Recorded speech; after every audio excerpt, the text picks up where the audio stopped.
Hear ye, all citizens of Deliciaburgia.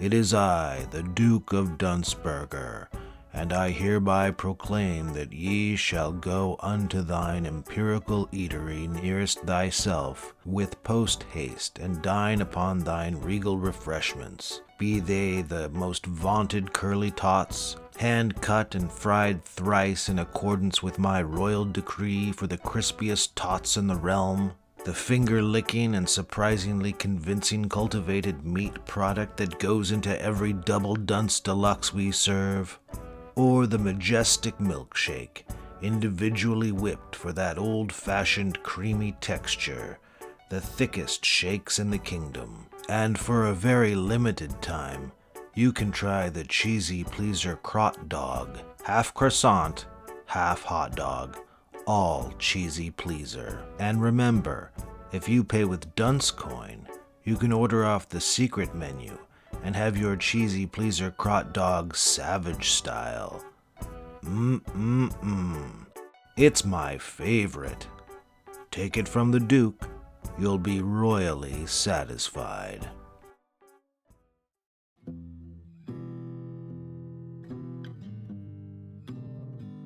You are listening to the audio edition of Unstoppable Farce, the Mitch Maloney story, by Mitch Maloney, read by the author.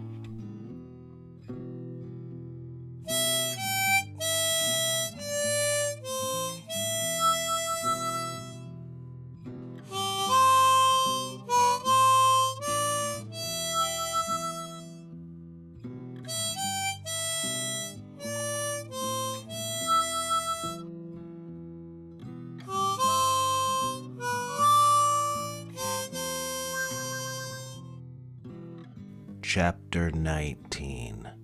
Conan O'Brien's Diminishing Returns.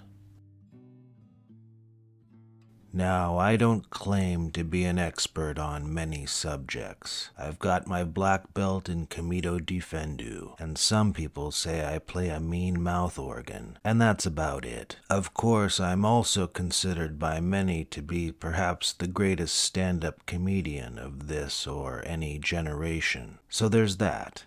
But if there's one particular area of expertise that I can claim, it's the literary subgenre of famous comedians' memoirs. I've read them all, from the motivational manifestos to the career-capping victory laps, from the rags to riches recollections to the toilet talk tell-alls. And the odds are, you've probably read a few of them too. After all, they account for nearly 90% of all published material in the year 2026. But there's a subgenre of this subgenre, a postmodern school of abstract autobiography that's flown underneath the radar for many fans of the famous comedian canon, an avant-garde splinter movement of literary radicals that has more in common with the cabaret Voltaire than with your average chuckle-chucker cash-grab confessional. These books represent a complex interrogation of language, societal norms, and emotional structures, where meaning is perpetually shifting, and the boundaries between innocence and disillusionment are continuously blurred. Some folks like to watch blockbusters about caped crusaders battling oversized CGI monsters, but these unorthodox diarists are my revengers. And one of the most fascinatingly subversive aspects of this literary vanguard is that it is composed almost entirely by the popular mascots of the mainstream comedy industrial complex, the late-night chat show hosts. For example, there was a time I would have told you that John Oliver was a phony intellectual, but that was before I read A Day in the Life of Marlon Bundo. Endnote 1. A Kafkaesque exploration of identity, power, and the imposition of societal norms that mirrors the existential dilemma of human desire and the suppression of individuality within heteronormative structures.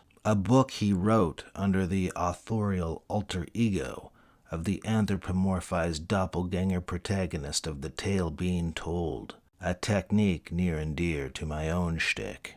So I'm more than happy to bump up my week of chat show appearances a day when I get an invitation to the CBS Broadcast Center on the west side of Lower Manhattan to do a bit on Last Week Tonight, even though I know it's not going to be a literary discussion. I guess Oliver is running low on stories about corporate malfeasance to take umbrage in, 'cause he's asked me to join him for a bit on the pending American-Canadian Mutual Expansion Agreement. I guess he figures I'm qualified on account of my dual citizenship, but I say Americanada can never exist, because as everyone knows, America is a melon pot and Canada is a mosaic, and Mexico is, obviously, a nacho platter. Also, I say the national symbol hybrid they've come up with, the bald beaver, is an abomination and a disgrace to the citizens of both nations. I tell him I refuse to be pigeonholed. I'm not some craft dinner slurping, igloo-dwelling, moose-riding Canuck rooting for the Ottawa Rough Riders to beat the Saskatchewan Rough Riders in the Great Cup, any more than I'm some hot-dog-huffing, McMansion-living, big-box-shopping, handgun-brandishing Yankee rooting for the Brookline Dodgers to win March Madness. Look, Oliver, I say, I've been called a lot of things in the pages of the tabloids and the industry rags. I've been called a metatextual metrosexual, a real nihilistic neorealist, an absurdist acerbist, and a garrulous terrorist. But I'll never be an Americanadian. I'll always be 100% Canadian-American, or as I call it, Canarican. I was born a Canarican, and I'll die a Canarican. As the camera cuts and the studio lights come up, Oliver is pounding on his desk with the palms of his hands, bouncing in his office chair, actual steam coming out of his ears. It's hard to tell if he's in hysterics from my banter or having a medical emergency of some kind. Unfortunately, my bifurcatedly patriotic pontification runs to the end of the broadcast, so I don't get a chance to talk about my new charity like my agent Gabby asked me to.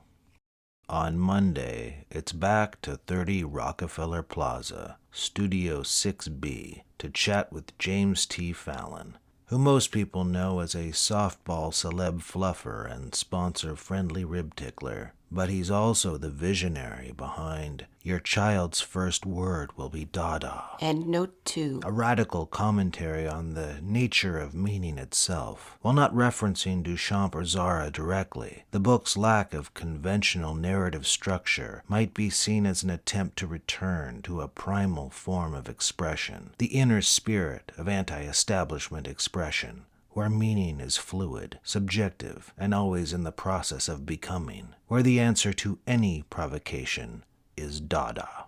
But I know better than to bring any of that up. After all, this is The Tonight Show, not Reading Rainbow. So when segment producer Sarah Connell asks me if I've got any stories that people may not have heard, or STPMNHs to use the chat show shorthand, I tell her the one about taking the night train through the Carpathian Mountains of Slovakia, and the young Romanian goth sharing my train car demanding in pantomime that I throw my socks out the window. But I know as soon as it's out of my mouth that it wasn't a story worth telling, any more than I just did. More and more I realize that nobody's interested in stories that happened before page 19. Instead, producer/showrunner Chris Miller suggests I slow jam the news with MapQuest and the Toots. So Jimmy and I kick things off trading verses about the Brososphere, the recently constructed deep-sea dome financed by Russian oligarch Konstantin Kazm as a base of operations for himself and the rest of the techno-fascist cockystocracy in exile, as well as his personal harem of birthing maids. Now, I'm not much of a news druggie, so this all sounds like a bunch of extraneous exposition to me. But what do I know? I'm not Tonight Show producer Katie Hockmeyer. Now, in case you're wondering how Jimmy Fallon is even alive, considering the last time he was mentioned he was partying on the poop deck of the doomed SS Mayhem, I had the exact same thought, so I zero in on his ring finger, which, as everybody knows, was ripped off entirely in a kitchen accident in 2015. Not a scar visible. In fact, every feature on this guy is just a little too perfect. Even for Fallon. It's like he doesn't even have pores. Confirming my suspicions that there's some sort of clandestine cloning/android operation in the sub basement of this very boob-tube megaplex, which would account for all the identical lorgnettes I saw down there, not to mention the trinity of Higgins I've met so far. Clone droid Fallon says he's got a surprise for me. Great. Well, if it isn't little Timmy Chalamet, I say, and he does the whole worshipping at my feet act. What are you doing here? Get it? Dune? Live on air, Chalamet tells me he'd like to option my life rights, to make a movie where he stars as me. He says he wants to become me, to embody the essence of Mitch Maloney. I tell him I think it's a little early in the story of my life for that sort of treatment, but I might feel different a few chapters from now. Look, Timmy, I get it. You're thirsty for that little gold statue. My advice is you ask yourself what's worked for other leading men. How about the brutal pianist? No, wait, the penile brutalist. They'll have to give you an Oscar for that one. Just kidding around, Timmy. I love your work. Whatever you're doing, you just keep on doing it. Get it? He gets it all right. He gets it so hard that he can't make a noise, and tears are streaming down his face, forming a puddle on the floor. I'm about to bring up my charity, but suddenly Fallon pulls out his brand new model of dunce phone and starts harping on about the fancy new camera it comes with that can take pictures 20 seconds into the future. And then Chalamet pulls out his brand new model of dunce phone, and he can't stop harping on about it either. They probably think they're being real slick, but I see what's going on here. These guys are on the Dunsco payroll. Is this what late-night television has been reduced to? Some kind of shilling operation? What would Steve Allen say? What would Jack Parr say? I'm sure the creators of Texaco Star Theater, Philco Television Playhouse, and the Colgate Comedy Hour are spinning in their graves right now. If there's one thing I can't stand, it's FCs compromising their integrity for a fast buck when I'm not part of the deal. Let me talk to the fellas for a minute. Hey there, you. Yeah, you. Do you ever find yourself wanting to slip into something a little fancier? Something that feels just right, no matter who you are or how you're expressing yourself today? Not women's underwear exactly, but panties for men. Finally, welcome to Me Panties, the underwear subscription that celebrates you. Me Panties brings you underwear that fits, flatters, and makes you feel amazing every single day. No more searching through the women's section, no more awkward sizing, just the perfect fit, delivered to your door. And we make it easy. With Me Panties, you get a fresh new pair of panties every month for just $14.99. So why wait? Slip into something a little more you. Visit mepanties.com today and use code FLIRTY, because why should girls have all the fun? On Tuesday, I'm back at The Rock, but this time at Studio 6H to chat with Seth Meyers, the author of I'm Not Scared, You're Scared. Endnote 3. A curious foray into the phenomenology of dread, employing a clever structural juxtaposition of direct confrontation with the abstraction of the unknown. But of course, I'm not there to promote his work. And also, of course, this isn't the real Seth Meyers either, any more than Fallon was Fallon. The last time I saw Meyers, he was having a beat-it-style knife fight with Tina Fey on the Lido deck of the ill-fated death ship, the SS Mayhem. So this must be another clone droid from the bowels of Rockefeller Center. As any fan of the current late-night program knows, day drinking is an important component of the show. So around noon, I ask my affable Swedish chauffeur Leif to mix me up a pitcher of Charlie 6 Sazeracs to get me good and zozzled before my arrival on set. I'm about to bring up my charity, but I get distracted by the book on his desk. I have the same edition of Moby Dick at my parents' place in Port Townsend. Which reminds me that my father died not too long ago. You would have liked my father, Seth. Nobody laughed harder than my dad. What am I talking about? This isn't good banter. Save it for the special, Mitch. On Wednesday, it's on to the Ed Sullivan Theater to chat with little Stevie Colbert, the scribe of I Am a Pole, and So Can You. Endnote 4. A seemingly absurd foray into identity that reveals itself to be an incisive deconstruction of the performative nature of cultural heritage. But instead of talking about absurdist deconstructivism, he asks me a series of questions, what he calls the Colbert 15. First up is best sandwich. I guess that depends, Colbert. Is a crot dog a sandwich? 'Cause if it is, then the answer's gotta be a savage-style cheesy pleaser crot dog off the secret menu when you pay with Dunce Coin, now available for a limited time at a Dunce Burger near you. The audience cracks up, and then a cheer breaks out. Crot dog, they chant. So, that should make the sponsors happy. What number am I thinking of, he asks. That one's easy, 15 million.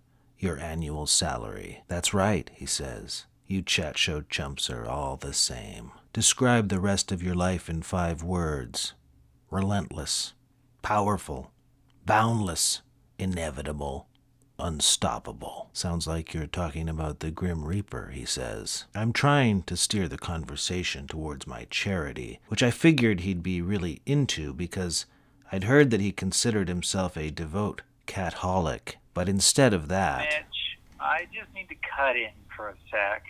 This better be good. What now? Well, I think you meant to say Catholic? No. Catholic. Okay, according to what I'm seeing on the Duncepedia archives, Stephen Colbert is a devout Catholic, as in a Roman Catholic. Oh. You think he's, they're the ones with the Pope? That's right. You know what? Let's just forget that part and move on. Well, you're good to go then. Darberius, over and out. He asks me how I knew I wanted to spend my life making people laugh.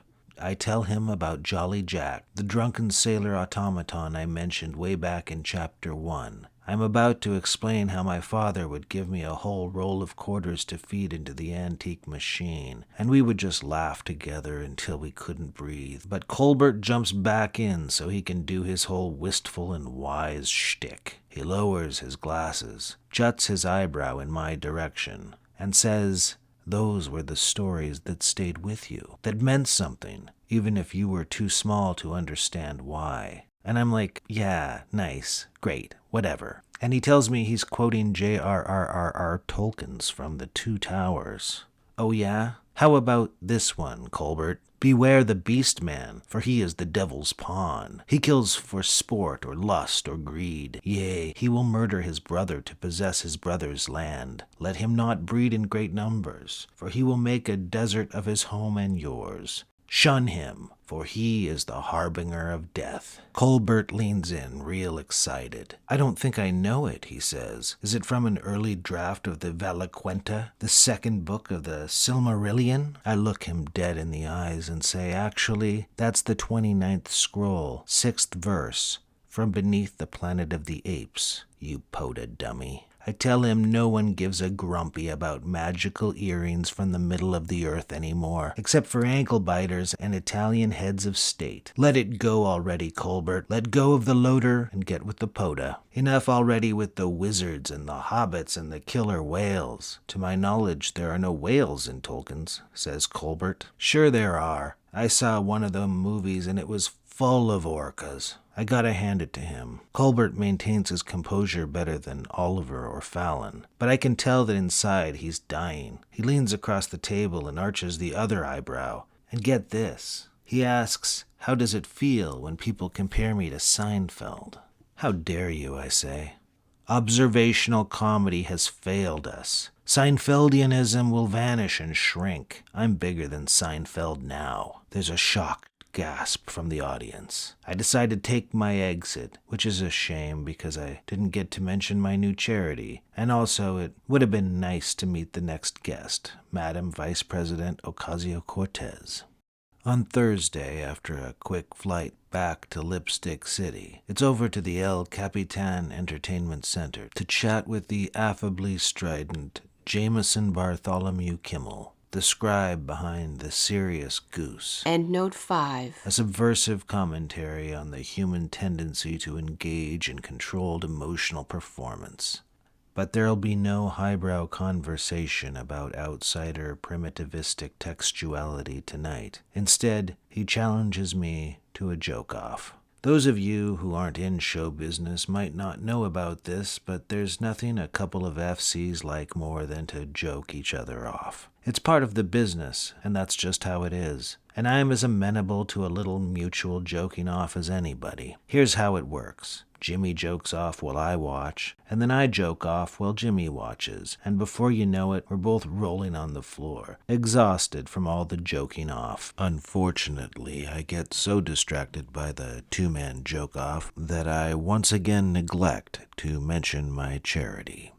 On Friday, I go to the Dunceflix Plus Complex in Studio City for a live appearance on the new hit show with Amber Ruffin, author of Sydney the Squirrel Doesn't Fit In. Endnote 6. A venture into the uncharted realm of existential isolation that never resolves, emphasizing that perhaps the greatest act of resistance is simply existing outside cultural conformity. Of course, given Amber's position as permanent host of the White House Correspondents' Dinner, the rough and tumble is more newsy than most of these programs. So instead of just yucking it up and talking about my charity, we have to talk some more about that deep-sea brososphere again. She tells me they've put out a statement, a so-called ultimate declaration of extreme independence for the based and free state of Bulgaria. Look, I say, I'm not one of those news druggies, so I'll have to take your word for it. All I know is those fellas sure like to talk about how based they are. Well,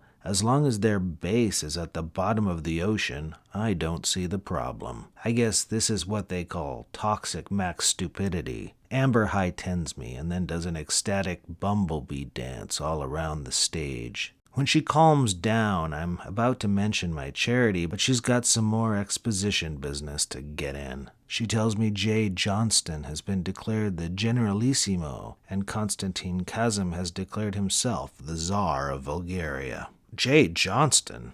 You mean the talented young Afro-American stand-up? The only FC on the scene that comes anywhere close to myself when it comes to storytelling prowess and hyper-productivity? Amber explains that that's Josh Johnson. She's talking about mustachioed alt-comedy icon, convicted insurrectionist, and author of the best-selling hate rant, My Grievance, Jay Johnston. Oh, that Jay Johnston. The one who played Officer Jay McPherson on the Sarah Silverman program, and Officer Taylor on Arrested Development, and Officer Sugar on Last Laugh 06. Don't forget Jimmy Pesto on Bob's Burgers, she says. Okay, let's just go with Jimmy Pesto, 'cause I can't keep these names straight. They gotta do more to differentiate these showbiz names, you know what I'm saying? It's too confusing. Can anyone tell me the difference between Mina Suvari and Mira Sorvino? How come we need two of them? Can't we just pick one? Okay, so this bit isn't a shiny new quip, just a relic from the bottom of my chestnut satchel. But it seems to be having the desired effect on Amber and the audience. Stop, she says, rolling on the floor, convulsing in spasms of uncontrollable laughter. It hurts, she wheezes. Please, I can't breathe. Everyone in the studio starts shaking uncontrollably. After a few minutes, the paramedics are called in. Unfortunately, there's been so much holding for uncontrollable laughter that we're out of time before I get to mention my charity. Losing a loved one is never easy, and finding the right way to honor their memory can be overwhelming. Cremains of the Bay understands the importance of a meaningful farewell. Their biodegradable floating urn offers a serene and respectful way to scatter your loved one's ashes in open water, allowing nature to gently embrace them. Or, if you feel they might have wanted to make more of a splash, simply drop the little boat right on its end for a quick but memorable adios. Crafted from eco-friendly materials, give your loved one a beautiful and peaceful final journey with Cremains of the Bay's new and improved floating urn, because every life deserves a graceful send-off.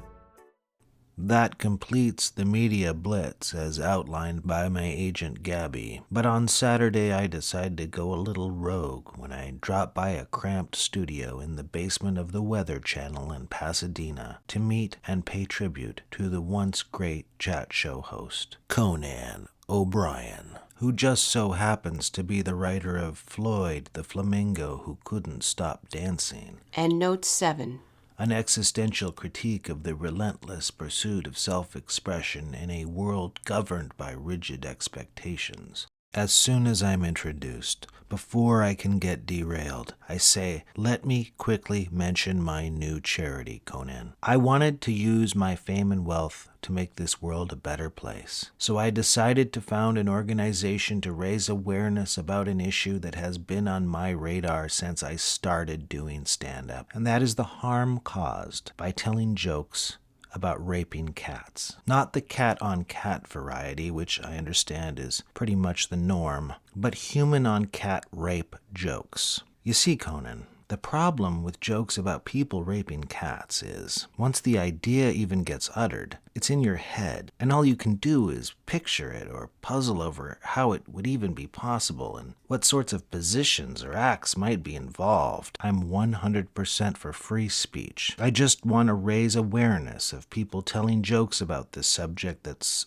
so unpleasant to even imagine thinking about. Cat rape.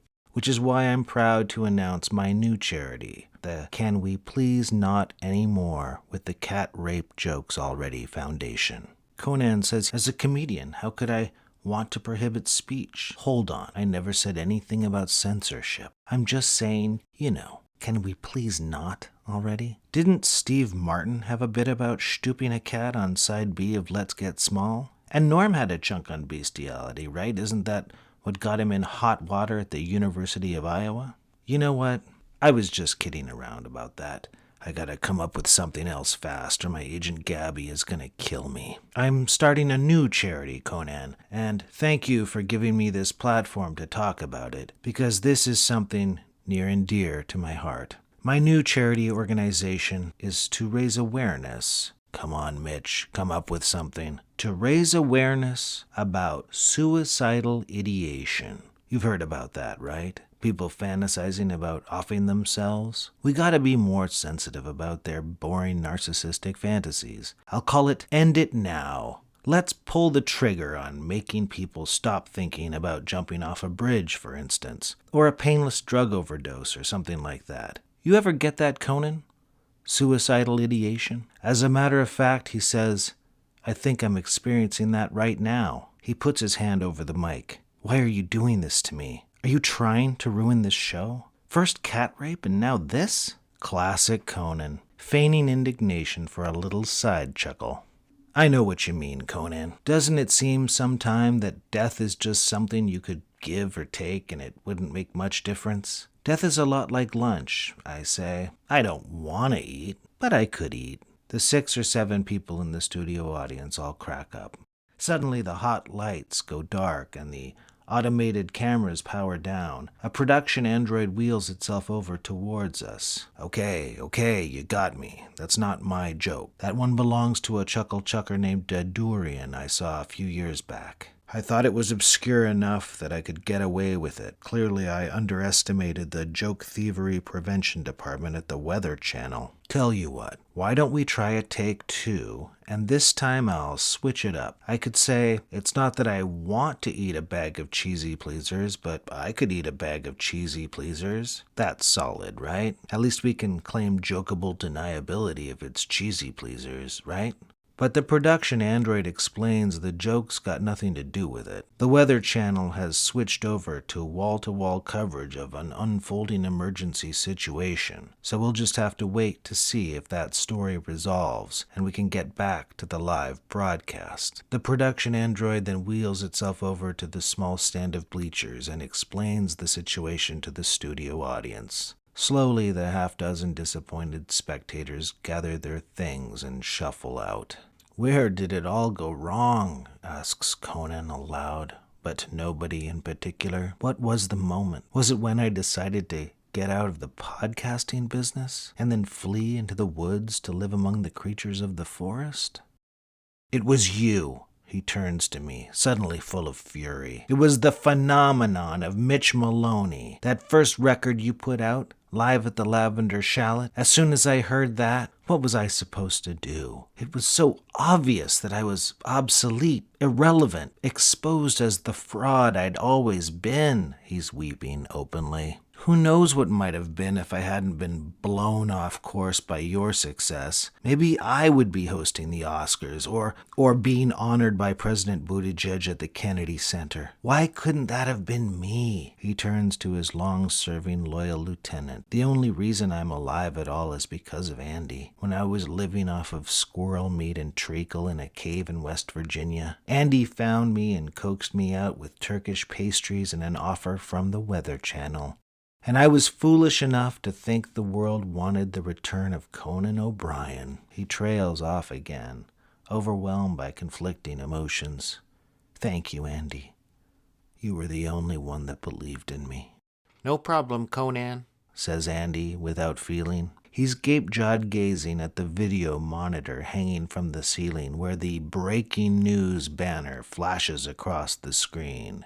I'm touched by the bond these men share, a partnership stretching back decades. It occurs to me that if Conan is really cracking up like he seems to be, maybe Andy's gonna need a new top dog to sidekick for. Andy slowly raises the volume on the remote. On the monitor, CBTV's Drake Jasper is reporting that a gigantic golden automaton, like a living statue, has walked out of the Santa Monica Bay and smashed the Getty Museum to smithereens. Shaky footage shows the faux Italian villa reduced to rubble, and dozens of priceless paintings and sculptures ripped and smashed across the Santa Monica mountaintop. "Giant golden statue," repeats Andy. "Maybe someone tossed their Academy Award off the side of their super yacht in the Santa Monica Bay, and it was exposed to some toxic sludge or something, and now it's wreaking its revenge on the people of Lipstick City, like some kind of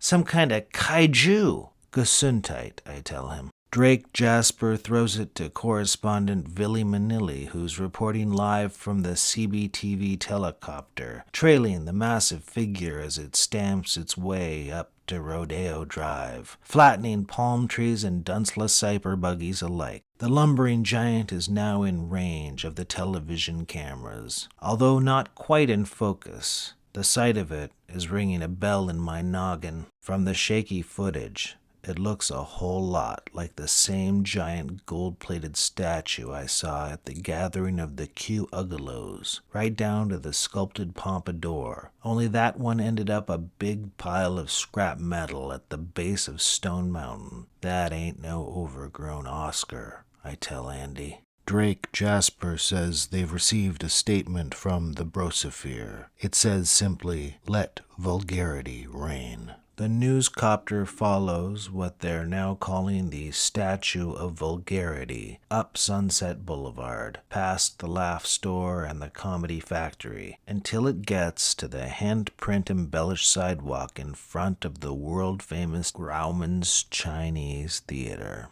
chasing away dozens of tourists and several subpar superheroes. They scatter screaming down the Walk of Fame. Not one neoprene-clad Deadpool turns to challenge the monstrosity. Not a single haggard Harley Quinn rises to the occasion. Only one brave soul in purple pants and puffy green muscles shows some courage. He lacks the scale of his cosplay inspiration, so it would be inaccurate to call him incredible. Physically, he's just an adequate Hulk, but his spirit is steadfast. He marches right up to the statue's ankle and weakly but furiously slams his fists against the golden shin. After a couple of minutes of indifference, the statue looks down, bends over, plucks up the adequate Hulk, and flicks him high into the Hollywood hills. Just when it looks like the statue of vulgarity will be allowed to continue its rampage unimpeded, a caravan of senior citizens on modded-out mobility scooters arrives on the scene.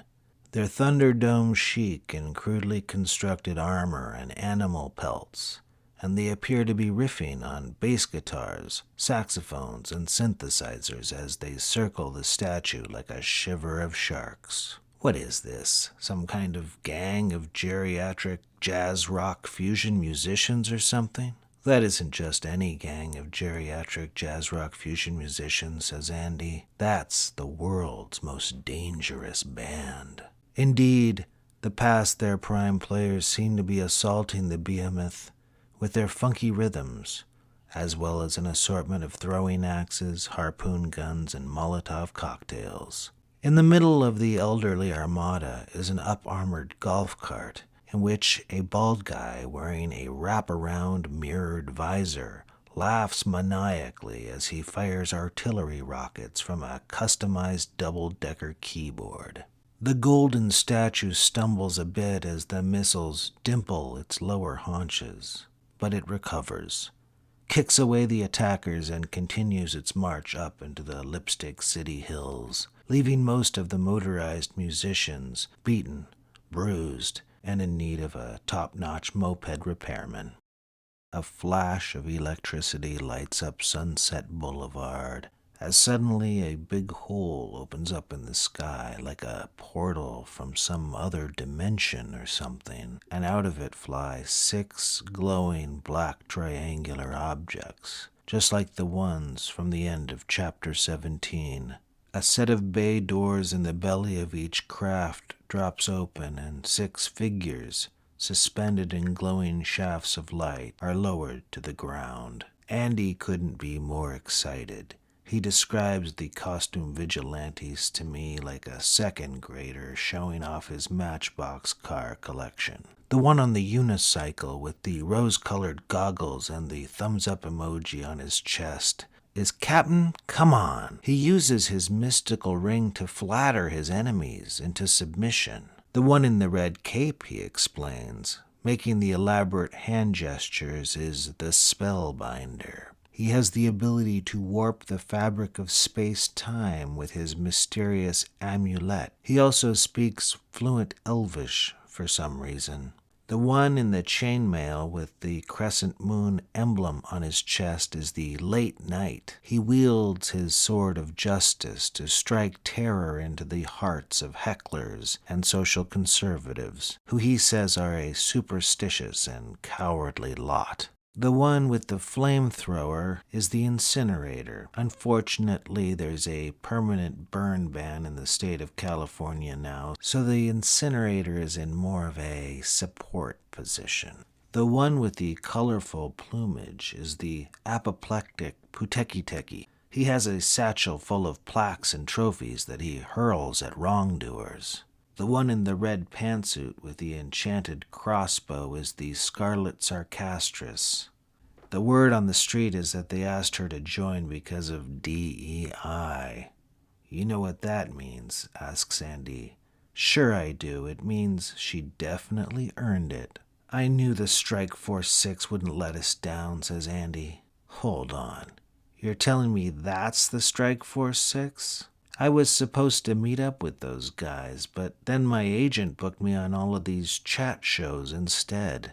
Maybe I should go introduce myself. On the monitor, I see the Late Knight get flattened by a giant golden loafer. On the other hand, they seem to be a little busy at the moment. Maybe now isn't the best time. Conan is talking to someone on his dunce phone. The way he's cupping his hand around it and whispering makes it hard to follow the conversation, but it's something along the lines of, "Yeah, I'm seeing it, Jim. So what do you want me to—" Wait a minute. You're not talking about the Aelpe Orsfe, are you? I wasn't born yesterday. I know what he's up to. He's communicating sensitive information via pig Latin. If only I spoke it, maybe I could translate the meaning. Conan listens for a minute, his eyes darting suspiciously from side to side. Right, he says. Right. So we just swoop in at the end and bask in all the glory? Well, why the hell not? God knows this show isn't going to turn things around for me. Okay, I'll meet you at the Egritse headquarters, hey, in 15 to 20, okay? I make a mental note to sign up for Dua Lipa so I can learn pig Latin. Conan turns back to me and Andy. Funny thing, fellas, it looks like I've got to go. My doctor says I need a vasectomy. A tonsillectomy. A vasotonsillectomy. That's it. A vasotonsillectomy. So if you don't mind holding down the fort here, he's backing towards the exit. Yeah, that's it. And then he races to the door, half stumbling on the way. Boy, I say to Andy, I knew he was awkward, but he sure is awkward. That's my Coney, says Andy, wiping a tear from his eye. Tell me something, Andy. Does he make you happy? Really? How would you feel about being my sidekick someday? I think we'd make one hell of a team. What do you say, Andy? This is making me uncomfortable, says Andy. Can we go back to watching the superheroes fight the kaiju? Sounds like somebody's got the sniffles. So Andy and I just sit there like a couple of news druggies for what seems like forever, but in actuality is more like 27 minutes. I hate being reduced to spectator status. That's the problem with these superhero types. They make the rest of us feel like secondary characters. And as the protagonist in this story, I resent that. Then again, this might be a symptom of what my psychiatrist calls main character syndrome. Hey, maybe that's something I could found a charity for. Sure, I'd call it the Mr. Mirth Foundation for Promoting Empathy and Compassion for Sufferers of Main Character Syndrome, a Mitch Maloney joint. And I could have a big charity ball or maybe a telethon where I could be in the spotlight for a change and all my A-list friends could give me a nice pat on the back. Anyway, I'll spare you the blow-by-blow between the Strike Force 6 and the Statue of Vulgarity as it smashes up the Hollywood sign. I'll sail past the part about the Pale Force showing up on a tandem bicycle and melting a small patch in the statue that another pair of costumed crime fighters, Kid Gorgeous and the Mensch, managed to tear wide open, exposing a small army of toddlers in black lederhosen operating the statue with pulleys and levers. They bear more than a mild resemblance to the newly declared Tsar of Bulgaria and noted hypernatalist Konstantin Chasm. And I won't waste any more of your time describing how they gently flutter to the ground with their beanie propellers and then attack the heroes with little switchblades, only to get picked off by the Scarlet Sarcastress with her crossbow and scorched by the incinerator in defiance of the burn ban which starts a massive forest fire. And I won't describe the villain in clown clothes called the Chin, or his legion of villainous nocturnal conversationalists who strangely enough are absolute dead ringers for James Corden, Bill Maher, Tom Snyder, Chelsea Handler, and Craig Ferguson, respectively. Because as far as I'm concerned, this epic battle between Caped Crusaders wore out its welcome about 5 pages ago. Which is why I see no point whatsoever mentioning how the camera catches a red and pink cloak smeared with blood and viscera, which is all that's left of the Pale Force. I look over at Andy, and he's got his hands cupped over his mouth. He's actually blubbering. Can you believe that? Just because of some superhero shenanigans he sees on the television? Is this the kind of thing that impresses you, Richter? You think these people are some kind of heroes just because they wear capes and have superpowers and battle giant threatening monsters? I'm glad to say I left all of those obsessions with comic book stuff back at the junior high school. Then somebody climbs over the top of the second O. It's the one with the green muscles and the purple pants. The one he flicked from in front of Grauman's Chinese. The adequate Hulk. He leaps from the letter onto the statue's haunches, and after a truly heroic struggle that I won't bother detailing here, finally fells the tarnished Colossus. He pulls off his mask. It's none other than Jonathan Stewart Leibovitz, author of the intertextual metafictive masterpiece, Naked Pictures of Famous People. Endnote 8. He's shouting something about how Chicago deep dish isn't really pizza. You see that, Andy? The one that saved the day isn't the mutant from space with a magical amulet. It's a famous comedian, just like you and me. It isn't the knight, but the jester that can speak the truth to the king, and only the truth can set you free. That's what makes us better than the unfunny common citizens. And that's why you'll never see the name Mitch Maloney in some Lipstick City journo press release about the latest musclehead matchup in the marvelously expanded universe.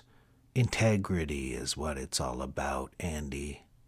My dunce phone lights up. It's a text message from my close personal friend Davy Lynch. It says, "Hey Mitch, how's the world treating you?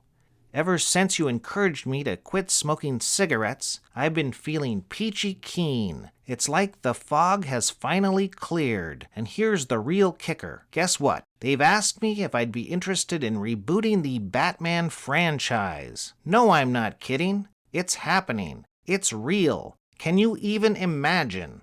Looks like it's time for us to make some serious cash, my friend. Are you in? Now there's a little catch. As you might expect, there are certain physical requirements for the role. I'm sure you know what I mean. And we start shooting in 2 weeks. 2 weeks. What do you say, old pal? You ready to dive in?" "You can count on me, Davy." "I knew it. Great. I'll see you on set, Buttercup." He calls me Buttercup. It's our little thing. I turn to Andy. "You don't know anything about bodybuilding, do you, Richter? I've got 2 weeks to get into superhero shape, and I'm gonna need a trainer." His eyes go back to the news coverage. A wide helicopter shot of the iconic sign smashed to pieces, the smoldering shell of the Statue of Vulgarity, and dozens of corpses scattered across the Lipstick City hills. "I think my schedule just opened up," says Andy. "Isn't it funny how things just seem to work out for the best sometimes? Well, I guess it's time to hit the gym."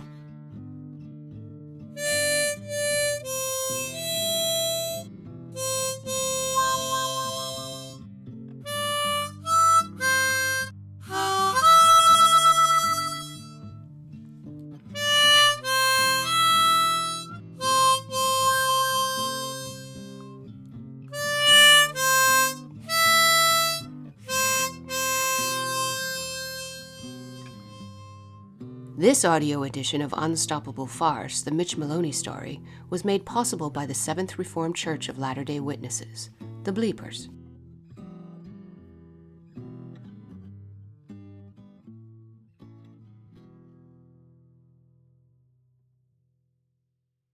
Are you ready to build a website, but don't want it to be too easy? Do you crave complexity, challenge, and just a little bit of frustration in your life? Well, say hello to Quadrangle Place. Why settle for drag-and-drop simplicity when you can have multi-layered, nested grids? Who needs templates when you can spend hours trying to figure out why your text box is hidden behind a mysterious shadow layer? Our platform lets you customize literally everything, but only after you've figured out how to navigate our 47 different dashboard tabs. At Quadrangle Place, we've taken the guesswork out of simplicity, so you can embrace the beauty of chaos. Terms and conditions apply. Website may appear broken or incomplete. Support not guaranteed. Results may vary.